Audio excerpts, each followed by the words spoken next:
Neonic Void Productions presents.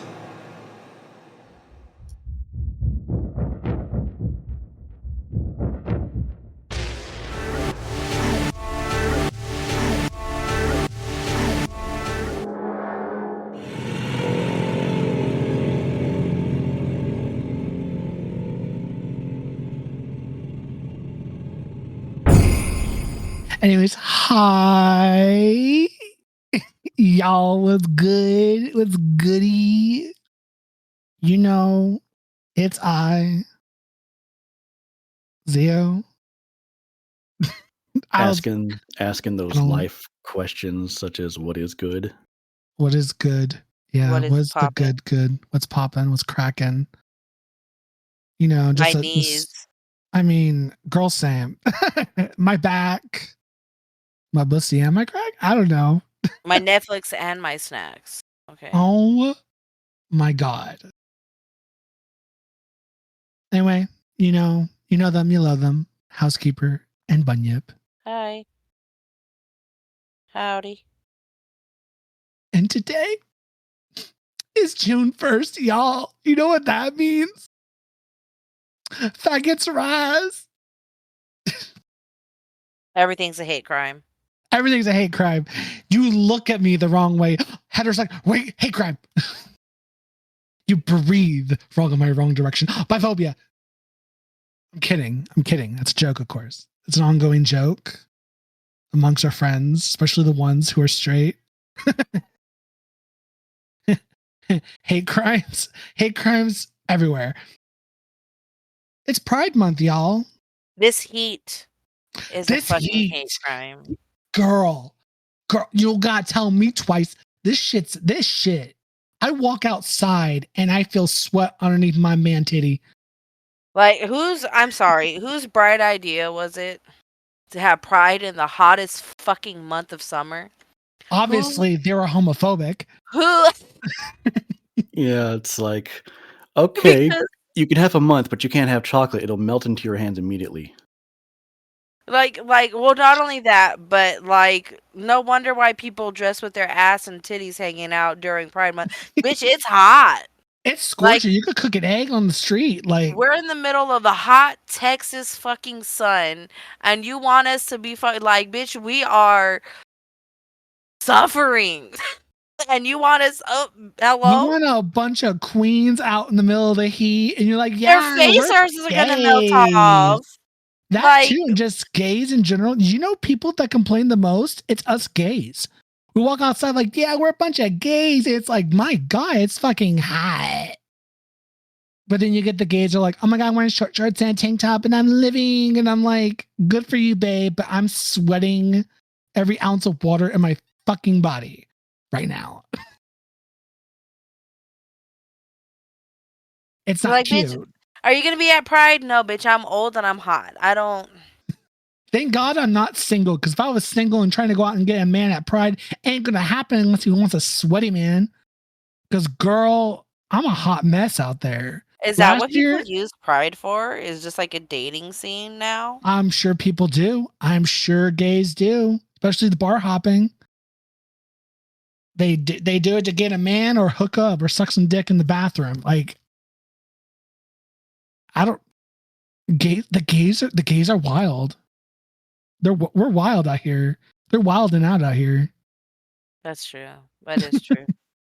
The gay scene here is they're wild. They are wild. I love it. It is wild. There's no hate. Live queen. But live not queen. me, fam. I'm one of those. No, I learned real quick that I am the gay that give me needing I want to knit. I want a fucking garden in my backyard, I want chickens. I'm that kind, and I do witchy shit. That's the kind of gay I am. I like to sit in an air-conditioned space that's 69 degrees and where I don't have to worry about sweating my tits out, you know? Dude, I do that in the air condition. What are you talking about? I mean, same. But The gays be wild out here, and I learned real quick on how wild they are. I mean, sure, give them props. Live your best lives, babes. But when I'm in someone's closet that's repurposed as a bedroom, looking at a butthole, I'm rethinking life choices a little bit. Just a little bit? Just a little bit. I was rethinking life choices. That's a true story, y'all, by the way, FYI. A little TMI moment. That was a moment. I was like, that was probably the gayest, most reckless moment I had in my life. And I'm like, Soapy, and what am I doing?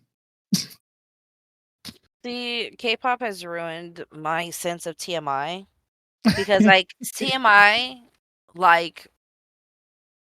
TMI for, K-pop is, whenever you ask, they're like, hey, Hongjun, what's your TMI? They're like, I had toast and eggs for breakfast. That's their TMI. That's their too much information, right? You don't need to know, but they're going to tell you anyway. This TMI is whoa, okay. So gays out there in the world during Pride Month, if you want to go on Grindr or Tinder and get a man for a one night stand, girl, baby girl, do it. But if he lives in a half-built house and a closet, an oversized closet is repurposed as a bedroom, girl, walk away. Walk away. He's not the one, babe. He's not the one. No. While you're looking at his butthole, he's probably on Grindr looking at other men. Jesus Christ. Don't do it. Don't do it. This is why I put explicit on these podcasts. We're not, if you're under 16, we're not your mama, but why are you listening? Yeah, ever since we showed up, they've all been labeled explicit. Oh, I put it as explicit just in case, because we never know with me especially me. Yeah, no, I don't play around. Because I'm not gonna. I believe in no filter.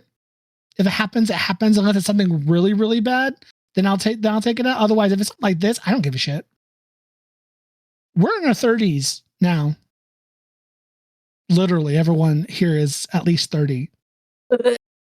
We have stories, okay? Stories. You have stories, bitch. I was a square growing up. Stories, Baba, stories. So, if you're gonna go. But again, half-built house, that's not the one. Walk away. Especially if you're in a shady part of town. Girl, I don't know what I was thinking. That's everywhere here. No, but some areas are shadier than others. The area I was in was shady AF. I was like, oh God, is there multiple? Am I gonna get robbed here? Am I gonna walk in this house and it's a trap? Be careful out there, yo. It's wild. People are wild. There are too many cases of people going missing or dying because of going on Grindr dates and shit. Be careful, y'all. Have a plan. Have always somebody know Get where Live you're 360. At. Get Live 360. Share your location with your fucking friends. Yep. Because Period. It's crazy out here with the gays. Be careful out there, yo. Have somebody always know where you're at. You don't gotta tell them what you're doing. Just tell them, hey, I'm gonna be here. If you don't hear from me in an hour, pull up or call 911. Something. Have a plan. Especially lately, because apparently there's been news from the FBI that they're finding talk of potential attacks during Pride Month, especially. Apparently. But I'm like, that's the thing new. They had the same thing last year too, so. Yeah, they've always had it. Dude, I get so scared at the parades now. Just be aware of your surroundings, ladies and gents, if you're going out there in the world of the gay festivities for Pride. Because there are people that still hate us. Even in Fiesta, bro. Whenever. Oh, no, yeah, just in general, but yeah. Yeah. But I'm not just for them while we're in the month of June. Be wary of your surroundings, but always be wary of your surroundings. Anyway, housekeeping before we get into today's episode of Gayness. I'm trying to shave my mustache right now. Damn. That's my TMI. Brutal honesty. That's what you get, ladies and gents. The honesty of looking up a hole and shaving your mustache. Hey, listen, saving a mustache is completely normal compared to. Yes, it is. Looking A booty butthole. holes. Hey now. This is what dreams are So made. made of. They were Okay, probably I'm making sorry. Bunya very uncomfy right now. I'm so sorry. So, if you like this podcast, make sure you follow and rate us on whatever site you listen to your podcast. Share with your friends. New episodes get uploaded every Saturday. Links are down in the description for other podcasts that are part of the Neonic family. Follow us on Twitter. Again, I know that everything got changed and all that good shit, all Yes. that good, but I'm still gonna call it Twitter because that's what I fucking know it as, okay? Yeah. Our handle is at Spookocalypse. That's at SPOOKOCALYPSE. Now wait a minute, I'll call it that other name, if we get that Elon Musk money, Elon like Eli. Elon, hi. Hi. Like I'll call it your favorite letter if you sponsor Give us us. some of that Anyway, money. kidding. Again, that's at Spookocalypse. That's at SPOOKOCALYPSE. We are also on YouTube. If you're from YouTube, hi, hello, welcome. Make sure that you drop a like, put down in the comments what your favorite part of the video was. If you want us to talk about a certain topic, or if you just want to say hi. We talk about spooky shit, but we're actually really, really nice people. If you look down below on that video and you see that little button light up as I say the word subscribe, if you press it, it stops lighting up. So if that annoys you. Oh, and guess what? It lights up rainbow colors. So happy Pride Month, y'all. It lights up. And whenever I say subscribe, it lights up and it has all these pretty little rainbow colors. Anyway, with Fuck that yeah. bell, make sure that you high five it, tickle it, punch it, take it out to dinner, show it a good time, whatever you want to do with that bell, interact with it. It really helps us out. It really helps out the channel. We're gonna be doing some spooky shit, and we're gonna be going on to discussion. But first, your mint is on the pillow. And today's flavor mint is Peanut butter. peanut butter. Oh God. Peanut butter. Now, ladies and gentlemen, there's a movie that we're talking about today. At the time of this recording, because I'm not gonna lie to you and make it seem like I was in on it the whole time in post magic editing, but I wasn't. I have currently not watched this movie at the time of this recording, but by the time this episode gets posted, I will have watched it. And at the very end, I will put my rating at the end of the video because I'm a little late to the party, but I'm not going to lie to you and make it seem like, oh yeah, I totally know what's going on. Because I don't. But better late than never, right? So yes, Pride Month. This is June 1st, the start of the gays. Season of the gays. First off, whoever put Pride Month in June, why put it in the hottest month, one of the hottest months of the year? That's low-key kind of homophobic. I mean, I already said that. Yeah, you did. But I'm sure there's a reason why to put it in June, but I'm curious to see why. I think You know what? historical figures. Why is Pride Month in June? I wonder if someone from history is related. Yeah, Might. a lot of it has to do with the what I think. Stonewall. Yeah, that's exactly Stonewall what was it was. in June. That's why. The what they call riot, but it was actually Yeah. just a protest, and that turned Yeah. into a riot because But guess who we have to thank for that? We get to thank our queens. Yes. Our queens are the ones who did it. Colored queens, no less. So we thank them. Period. Yes. Without them, Pride wouldn't be what it is today. Without the dolls. Yes. Support trans rights. Trans rights are human rights. Point blank, period. So we love all the gays of all the alphabet letters, as well as our trusty allies. Woo! Party. So, in typical fashion of Pride Month, like we do every year, we are going to be talking about movies or topics that are centered around the LGBT. The LGBT. LGBT. So today, I don't remember where I heard that. It was on some kind of TikTok, and I love it right? so much. Or the LGBT. The LGBT, the LGBT. Yes. The Alphabet Mafia. So today we're taking a trip to the horror side of Yes, we're talking about the movie Attachment today, which is on Shudder. It is a movie about lesbians, right? Right? It's lesbians? Yes, Yes. lesbians. We love our lesbians. Take it away. Who wants to start us off? You already know the answer to that. I'll be covering this movie. I don't have the credits pulled up. Oh, I have a little bit pulled up. Hold on. Because it didn't give us much. Just a quick thing. So Attachment came out in 2022.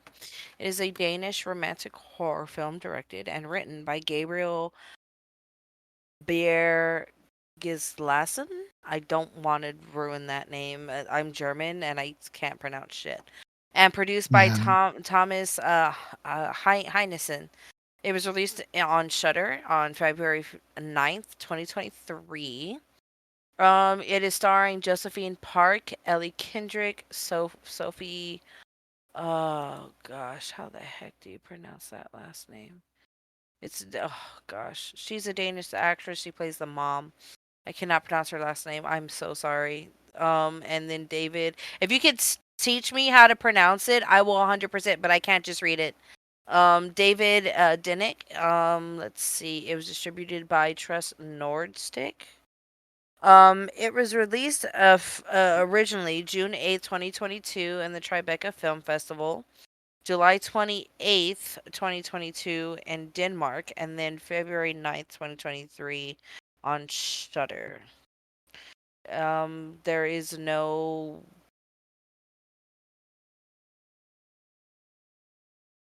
there's nothing on budget or anything like that. But I could the accolades, I could read what the accolades were, which was it received 3 nominations at the 40th Robert Awards for Best Actress in a Leading Role, which was Josephine Park, and then Best Actor in a Supporting Role, which was David Dinsick, and Best Score, which was Johan. Gosh, I cannot pronounce his name either. I'm so sorry. Like, it makes me feel bad whenever I can't pronounce a name. Film marked Gislason's directorial debut as well. Ooh. I mean, on Rotten Tomatoes, it's got a 95% rating.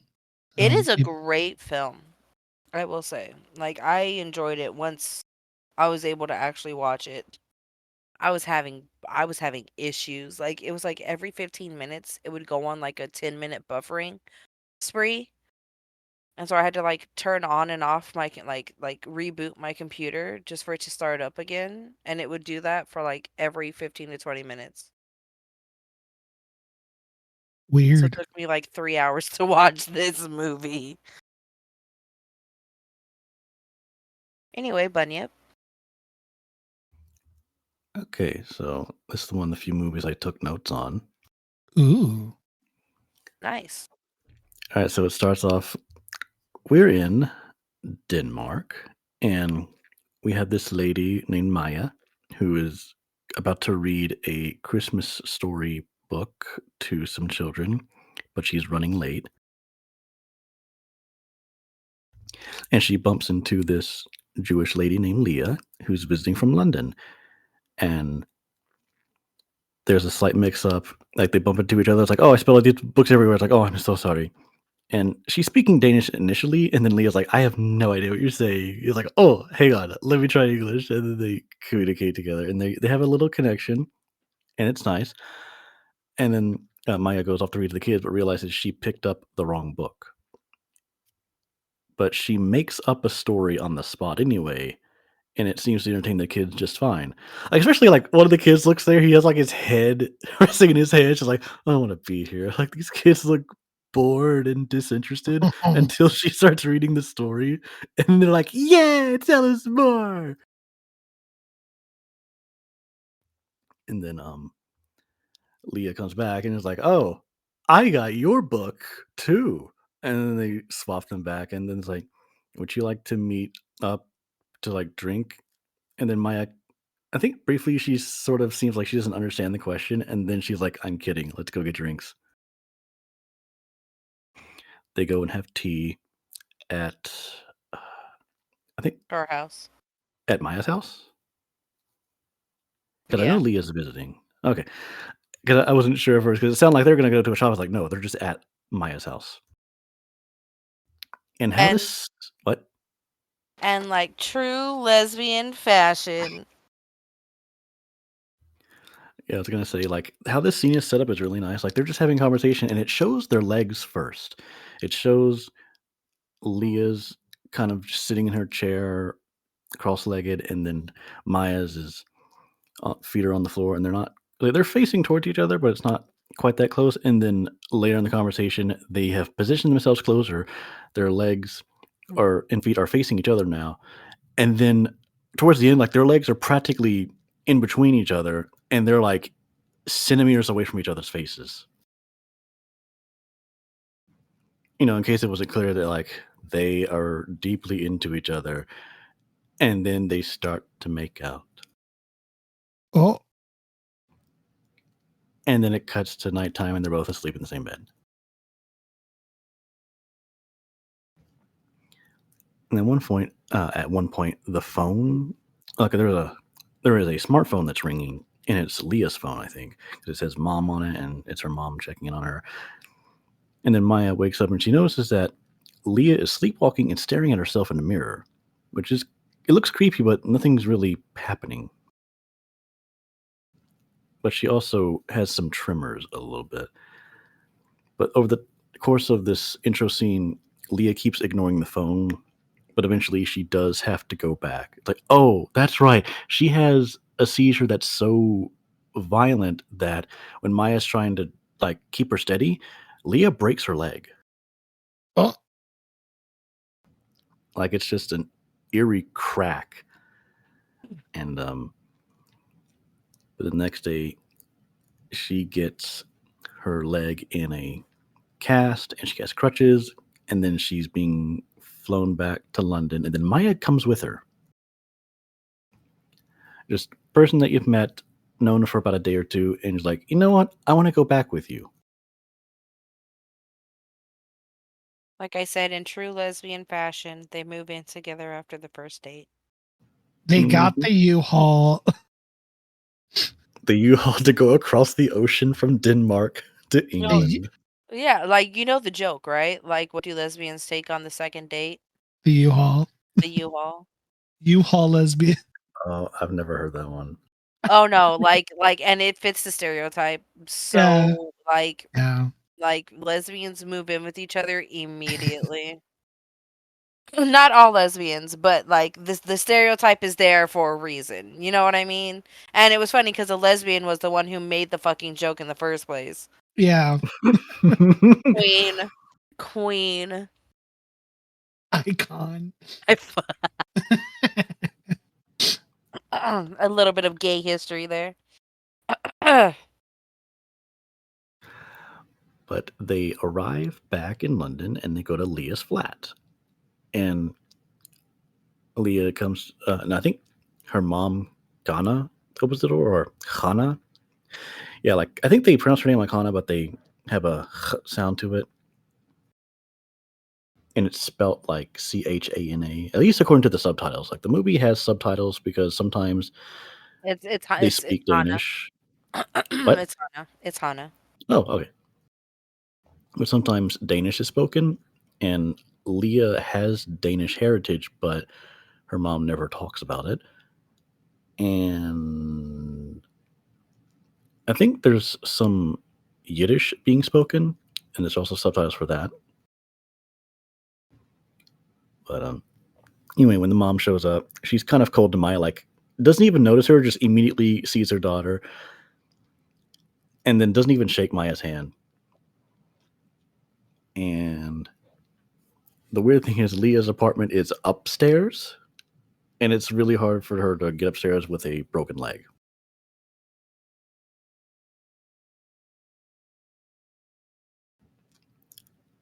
And then you also notice that Hana is a little superstitious.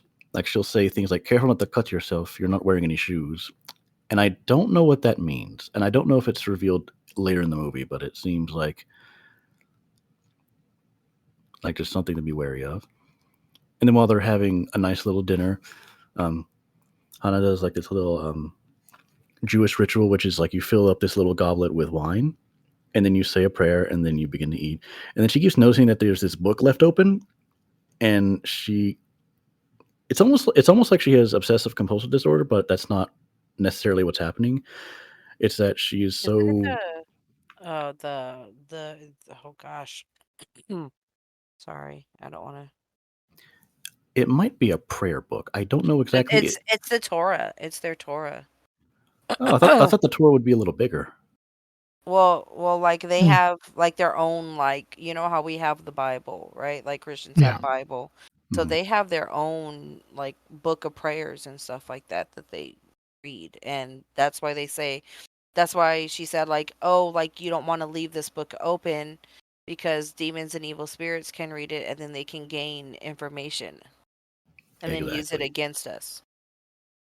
So I'm just assuming that it's religious text based off of what she said. Yeah, that makes sense. And then Maya brings up that she was singing a song about fear in your mind and a soul in flames, which ties in the movie a little bit later. But she was teaching it to Leah because she's like, oh, like finds out Leah has Danish heritage, and she wanted to teach her a little bit about it. And Kana was like, I don't recognize that song.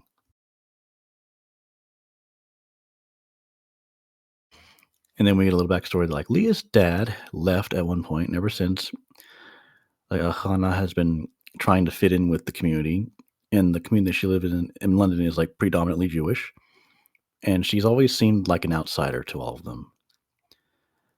And Hannah gives Leah massages every morning, and I think it's just for her leg, like just here's how to help heal the leg. And then she's like, we have to get rid of unnecessary distractions such as Maya.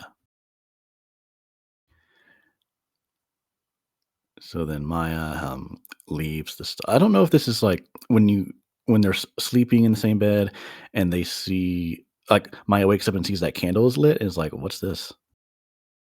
And then like blows it out and then it like relights without her knowing. You're like, what's going on? Well, then Maya leaves and she goes walking around town and finds a Jewish bookstore. And I swear this actor looks like David Cross. That's the one who David Dinsick, I'm sorry. Oh my god, he was in The Girl with the Dragon Tattoo? I don't know. Wait, what are you doing? What are you talking about? The guy who runs the bookstore. Huh?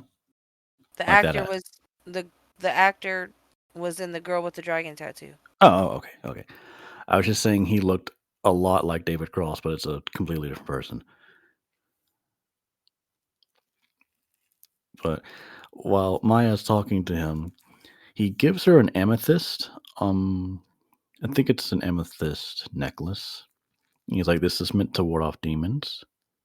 Or no, I think that's the necklace that Hana gave her, and she asked about what it is, or he noticed it, and he's like, "Yeah, that's an amethyst necklace. It's meant to ward off demons."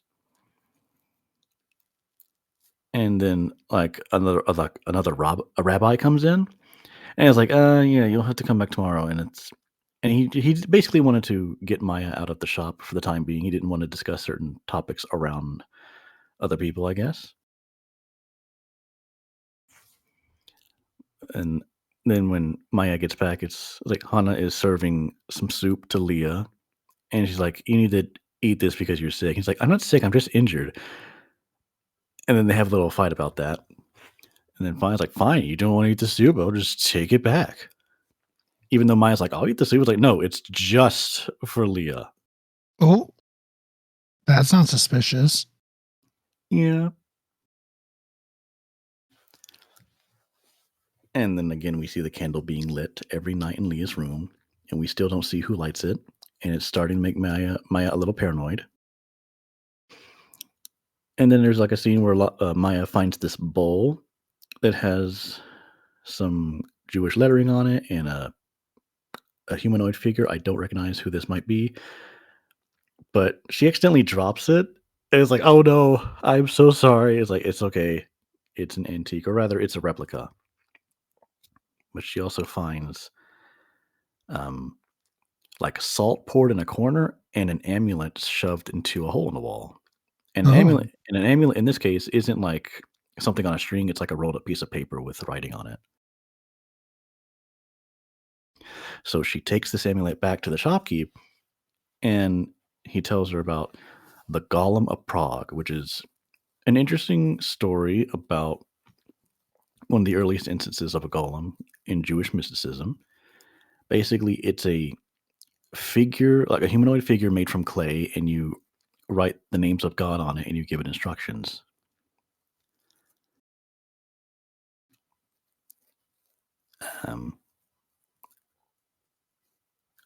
Wait, where was I? Oh yeah, and they're reading this little book. It talks about more things. There's also, they mentioned something called a Dybbuk, which is a tortured soul who possesses people. It's like, oh, like a ghost? No, not like a ghost at all. It's a tortured soul who possesses people, and you can expel them by finding out who they are and what they want. So like a ghost? No, it's not a ghost.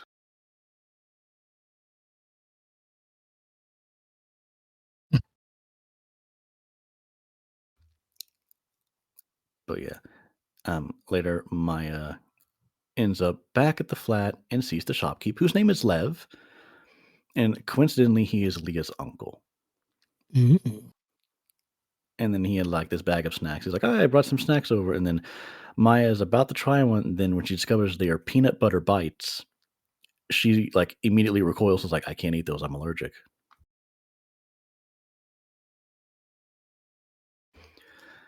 And that's brought up. And also Hana warns Lev, like, I don't want you talking with Maya or Leah. Suspicious.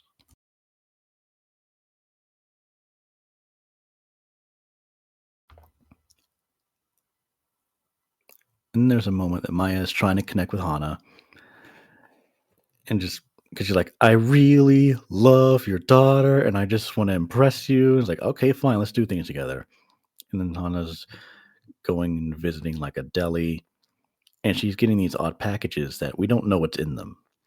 But I'm guessing they have something to do with helping Leah. We don't know that quite yet.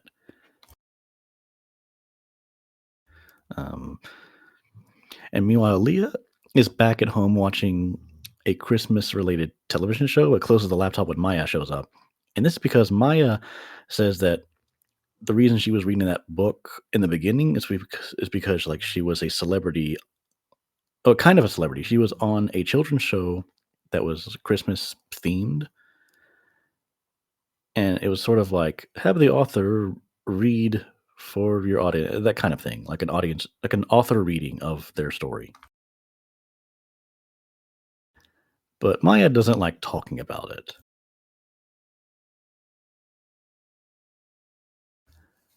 And interspersed through this movie, we see scenes of someone, which we now know as Hana, holding someone and telling them, you must wake up now. And each time we see this particular scene, we see more and more of what happened. Ooh. I think when this happens, when this scene shows up, it's at the very beginning, and then at this point in the discussion, in this point in the movie, this is the second time it's happening. So now we know it's Hana, but we don't know who she's holding and who she's talking to. Or if there's only those two in the room. It's gonna show up later.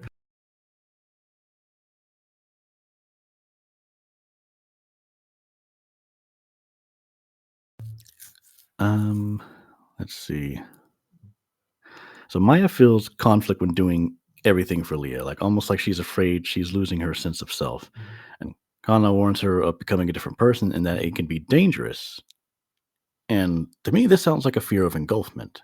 Like when you're together with someone and you start becoming more and more like them, but you fear that you're going to be swallowed up by like their identity or what they want and not listen to what you want. Interesting. Let's see. Oh yeah, Hana doesn't like the idea of Leah traveling, and she's also wary of the book that Lev gave her earlier, and gave Maya earlier, which is about Jewish mysticism, and this is what they were reading back at the second shopkeep scene. And we also noticed that Leah hasn't had any seizures since she got back, and she also said that she hasn't had seizures since childhood, but when she was visiting Denmark, she had her seizure and her leg broke. So it's really odd that she's not having them now.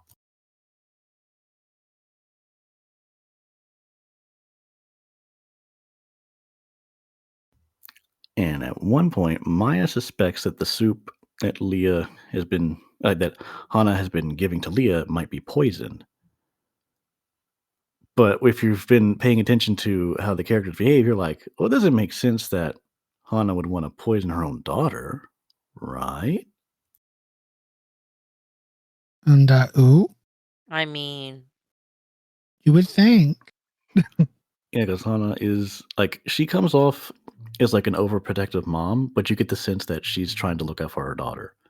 So it wouldn't make sense that she's trying to kill her own daughter. Like, what would be the motivation behind that? But in Maya's mind, she's like, I think Hana is trying to kill her own daughter. So she turns to Lev for help, and he warns Maya that, like, stay away from Leah as she's become very dangerous. And then Maya also notices this bag of, like, those same bag of peanut butter bites that she didn't get before. But it's sort of like hinting at, like, oh, an idea is forming. So Maya invites Hana to dinner, and she brings over some chicken. And then during the meal, they're just eating, having a decent time, and then Maya starts scratching her neck as if she's having an allergic reaction. Oh, And then she starts coughing, and no. because her throat's swelling up. And then Leah's like, "Get the EpiPen. It's in the bathroom behind the mirror." And then they stick it in the fat of her thigh, and then she recovers. And then Leah looks at the chicken and notices that there's peanuts in it. Oh shit. And then it's like there's peanuts in the chicken. You know she's allergic, right? Like you could have killed her. And then Hana is terrified. Like maybe it was some kind of accident. Like she seriously looks astonished. I'm like, how do you accidentally put peanuts in chicken? Nah, girl, that was purposeful. Then Hana says, like, she is afraid that he will kill both Maya and Leah. But we don't know who he is. But big twist, we see Maya had a bag of peanuts that she stored under like a cabinet or sink, and she disposes it with rubber gloves so that she's careful not to come in contact with it. In other words, she sabotaged her own meal. What the fuck? Yep, I wonder why. because she doesn't trust Hana. And so she's like, I'm going to make her look like the bad guy.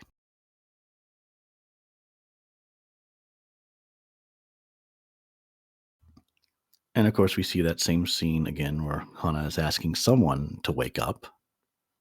It zoomed out a little more, so you see a little more of the scene, but it's not revealing enough.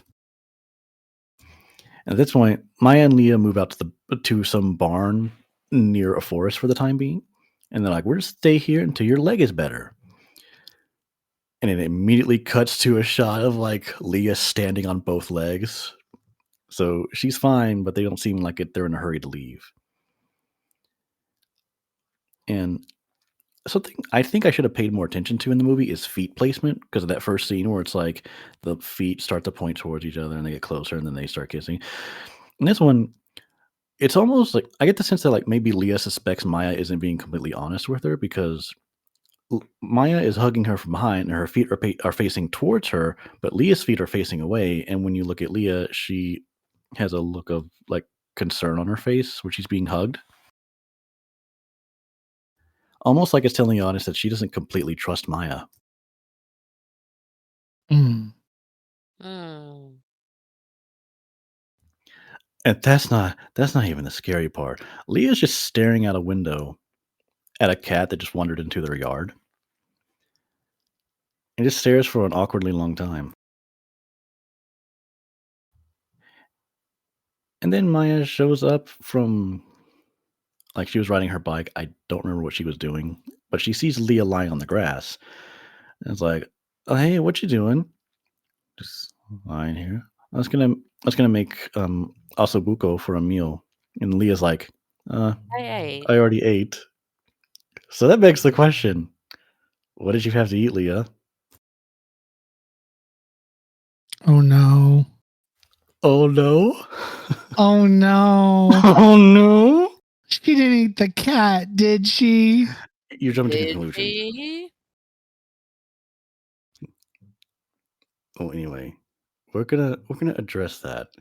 Oh no. Like, we're gonna address everything. So Leah has seizure symptoms in the evening, Mhm. and then I was asking, like, I wonder if being around Hana helped deal with the seizures. The next morning, she's brushing her hair, and her belly looks oddly distended. Uh-huh.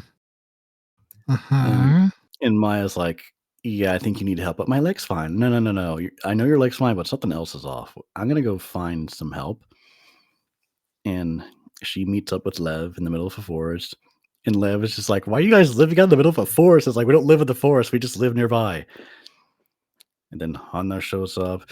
And then they cut to like this poor older woman who's just looking for her cat. She has a missing poster like, hi, have you seen my black cat? It's gone missing. And then Leah No. has been just sitting there brushing her hair.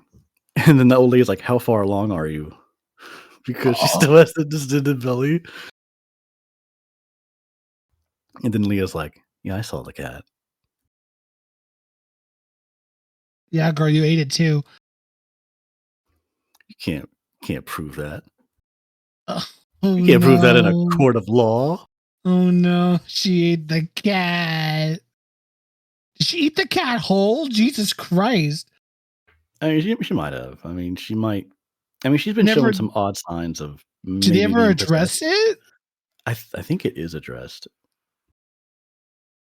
Oh God. Like, This movie more sounds like with, a trip. Yeah, like more like implications, but I don't think you see the digested remains of such an animal. It's just like, yeah, she probably ate it.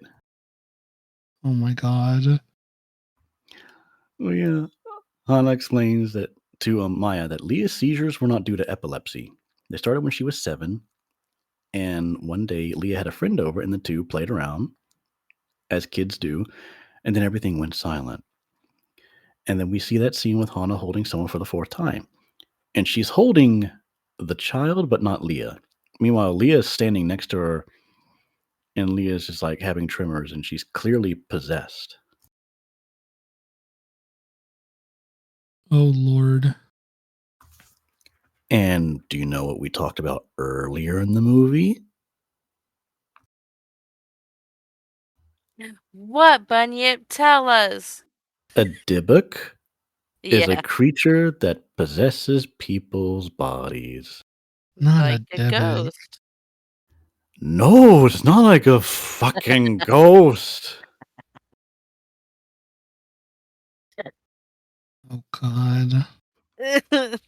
And basically, Hana was using all of these things that looked like superstitions, but she was genuinely trying to keep Leah safe from this creature. Yeah. She couldn't expel it. And I'm assuming it's because they've tried asking, who are you and what do you want? And it just didn't comply. So there's like, we just have to contain this thing.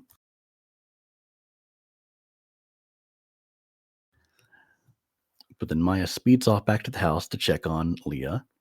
And Leah's still brushing her hair Oh so no. hard that she's ripping it from her scalp. Oh no. And then what's that thing that demons do to really mess with people's heads, like What? criticizing them. Mhm. Yeah. Excuse me.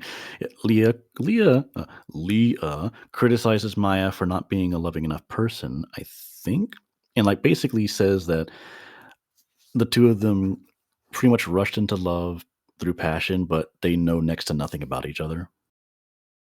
Damn. And then Leah lunges to attack, but somehow disappears before reaching Maya. And then Maya can't find Leah, but she ends up heading upstairs and sees a room that's covered in all these hanging bed sheets.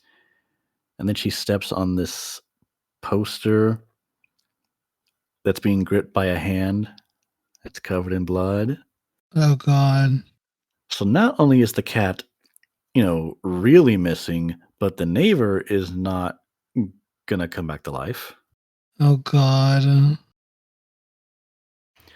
then Leah shows up again, and she moves in this stiff and robotic way. And I'm not sure if she's speaking Yiddish or Danish in this scene, but it might, Homegirl's a killer. it might be Yiddish. I don't know if she knows enough Danish. But,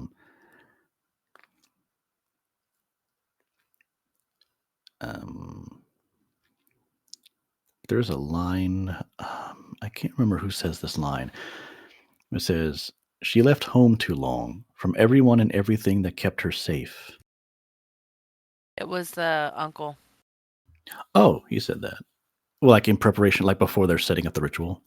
Mhm. Yeah, they mentioned this ritual that's like, you should never do this ritual in the movie because it's considered black magic.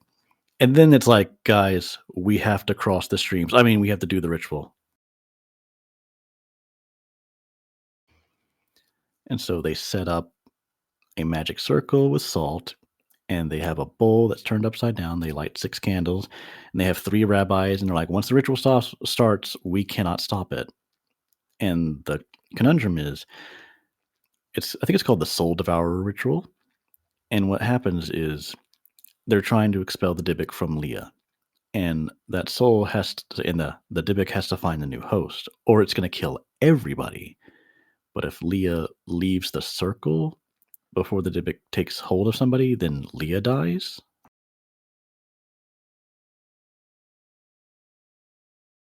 And Yeah, so it's a tricky situation. But they're like, we're going to try one last time to contact the Dybbuk and just ask what he wants, like who he is and what he wants. And he doesn't comply, but he's basically saying like, hey, if you do this, Leah dies, but if you do this, everybody dies. Either way, I get what I want. So I'm like, oh, you kind of half answer the question, which is for Leah to die, I guess.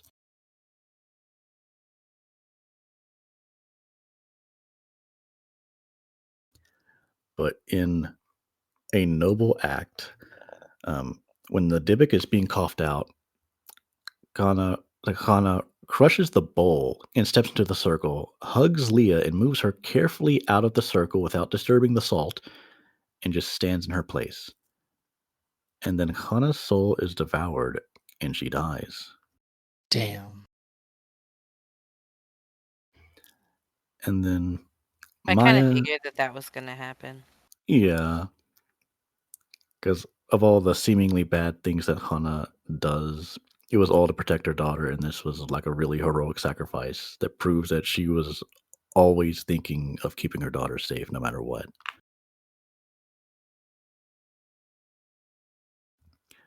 And then with our final scene, we have Maya and Leah. They're about to leave the flat, presumably to travel anywhere, because now it's safe to travel because the Dybbuk is gone. And Maya finds what looks like a jade necklace. I'm not sure what this has to do with anything because I don't remember seeing it earlier. Then Leah regrets treating her mom like she was a nuisance. And Maya has supplies in her bag for protection reasons, like basically the same stuff that was used for the ritual and what was used around the house. But she's like, yeah, Leah, the Dybbuk is gone for good. But just in case. Oh my. And that is attachment. Work.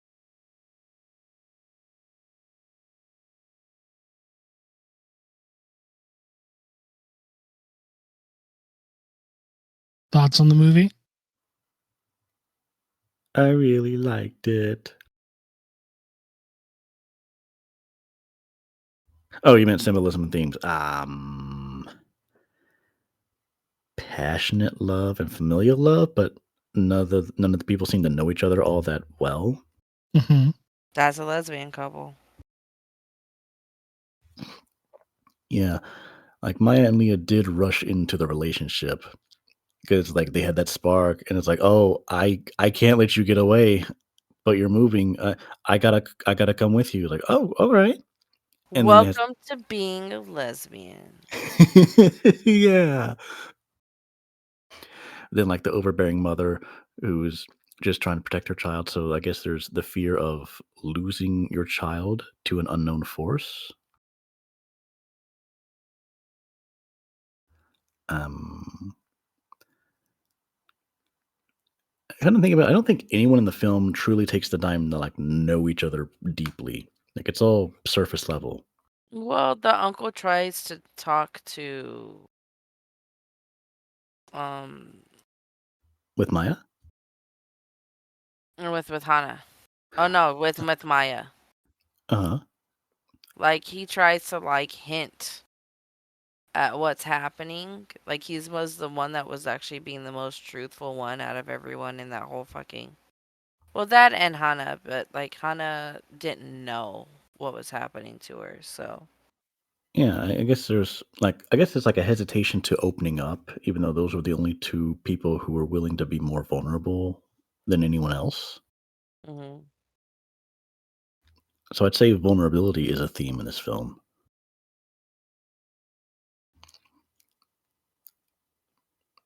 Hmm.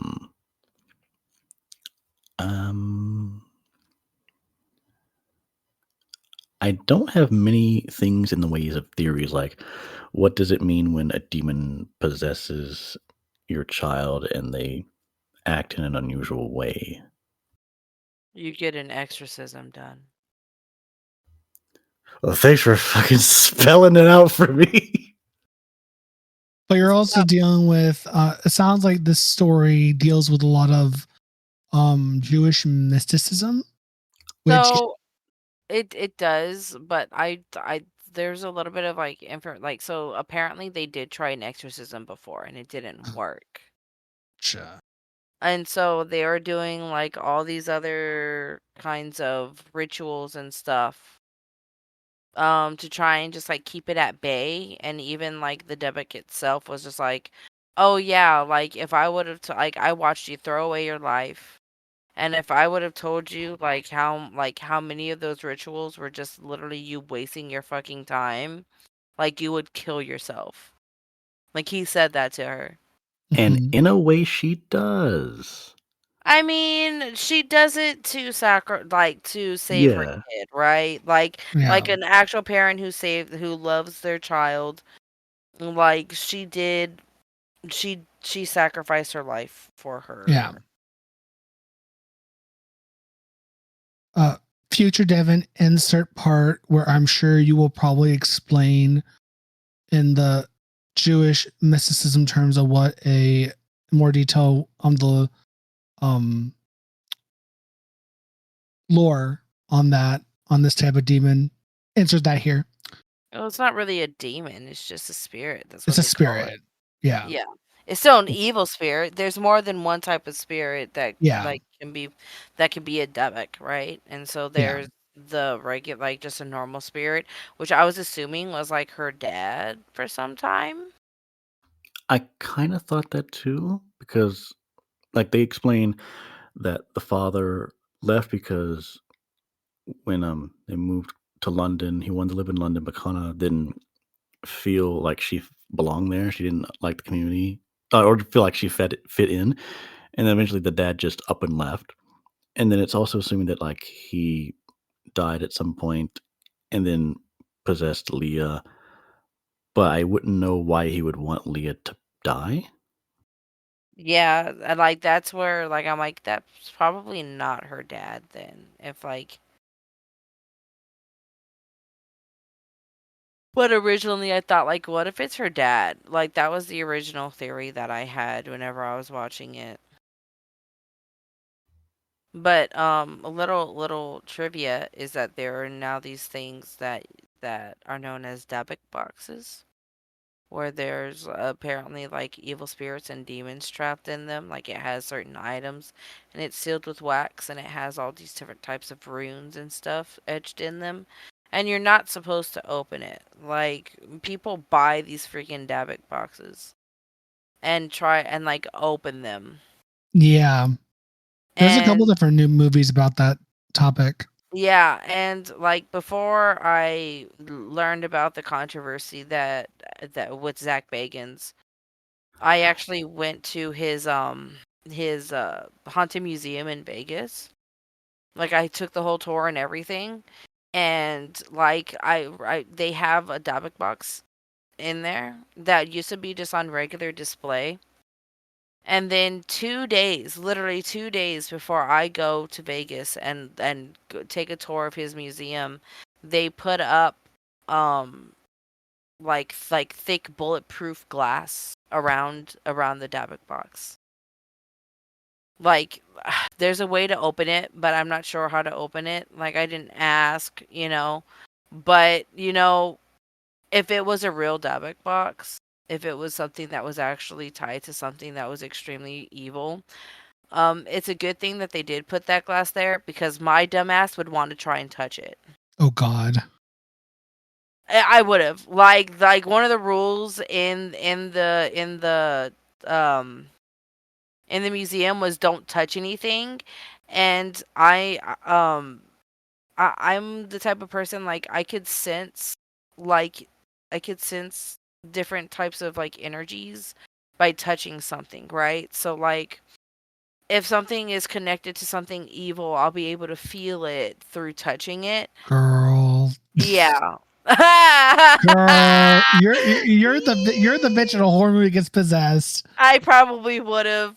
I mean, so there was a few things that happened in there. So there's like this little boy that's haunting the place. His name is James. He tugged on my pants a couple of times. Um, I was starting to get really dizzy. Like I just felt really dizzy walking through there, and I don't know if it was because of the incense that was burning in there and whatnot.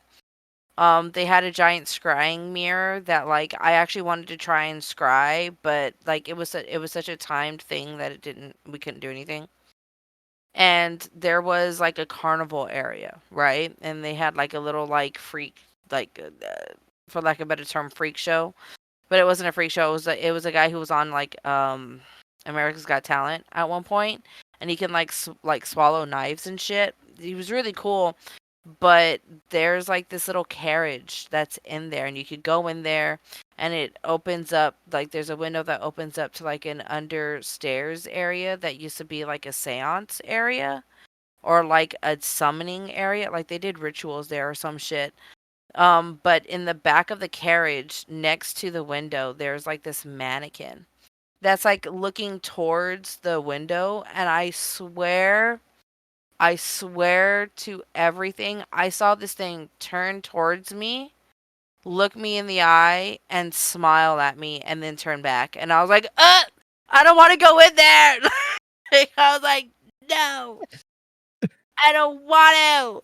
But Thank yeah, God, David. yeah, like there was a Dabic box that was in there, and it's supposed to like I don't know if it was like I don't remember the history of it, but I think it's like the very first Dabic box that was ever discovered. Girl. And yeah, like he has it in this museum.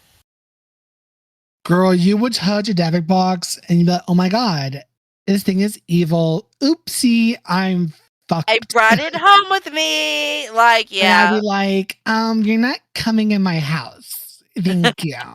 I may not be religious, but as a lover of lore and mythology, I ain't about to fuck around and find out. You don't And have you to be be religious to believe in evil spirits and know. demons. I No. know. But no, I was smart enough not to touch anything. There was a lot of things that was out in the open that you could touch. And I was just all like, me and my family have a history of spirits following us. I don't want to touch anything and then bring something back that I'm not gonna Yeah, because I will have be to able to kill get rid of. you. Because something would be attached to you. Hey, Mhm, yeah, Hey! mhm. bang. That's a puns. God. Yeah, no. See, in a horror movie, housekeeper, you'd be the one to get possessed, and I'd be the one be like, No, damn, you look, fucked up.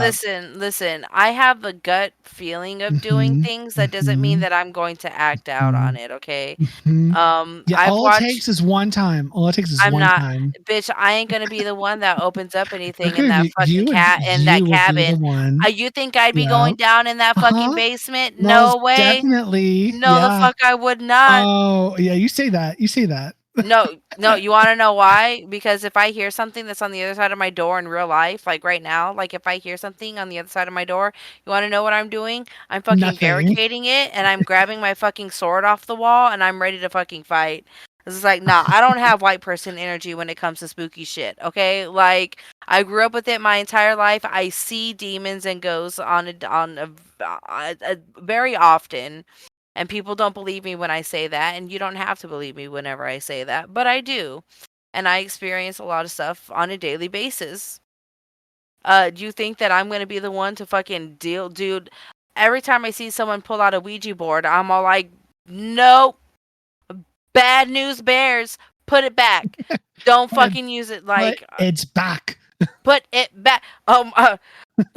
You don't know what it is. You Yeah. don't know what it represents. Put it back. Yeah, I'm that I lady. love her. I love her. I'm that lady. Put it back. See, I have the mentality if I hear a noise outside my door, I'm gonna pretend I didn't hear it. And if it wants to kill me, it's gonna have to work for it because I'm not going to it.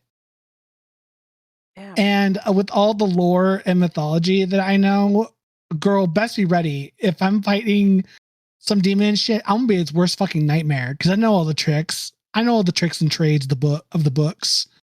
See, I'd be that motherfucker that'd be like, "Oh, it's this kind of demon, girl. I got you on Zio, site, on you're also site." talking to someone who I know, purifies their home I know. on a Combination daily. of us, we're Gucci. We're Gucci. We're the next Sam and Dean. What are you talking about? Oh my god, we're Gucci. Like I have salt on my window sills right now. Like that's the type. You think that I'm gonna fucking? I'm not that stupid. I said I wanted to. Didn't mean that I was going to touch that Dabic box.